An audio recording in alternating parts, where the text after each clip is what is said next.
New at 11, Kentucky's Attorney General is responding to a 9 on Your Side I-Team investigation into the state's Central Crime Lab. Earlier this month, only on 11 at 11, the I-Team revealed a major delay in DNA testing in hundreds of criminal cases, including rape cases. I-Team reporter Hillary Lake explains steps the Attorney General is taking to get to the bottom of this.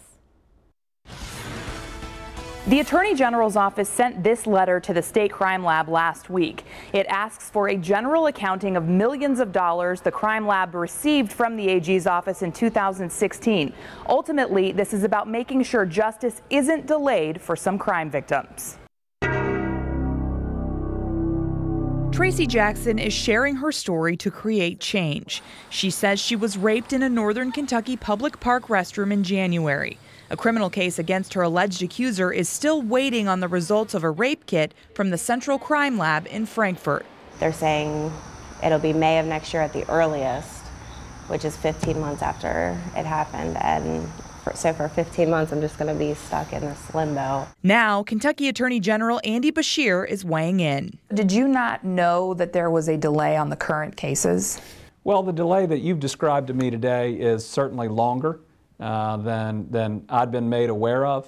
Again, I'm the person that thinks that any delay outside of what's within the law is too long. Laura Sudkamp is the director of the crime lab. Lab records show 2,260 current criminal cases involve delayed DNA testing. Of those, 425 are rape kits.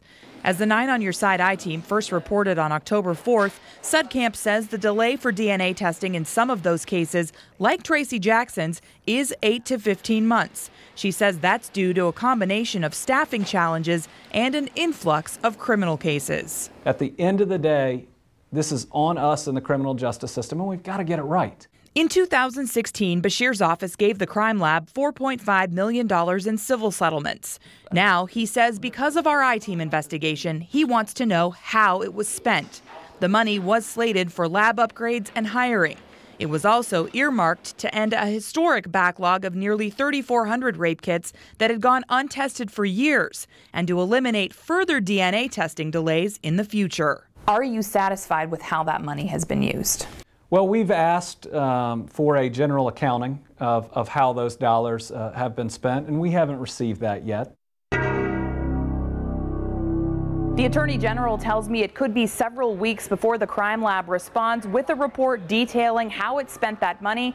He also tells me if his office determines the DNA delay is a result of an overall funding issue, that state lawmakers need to take that up in the next budget.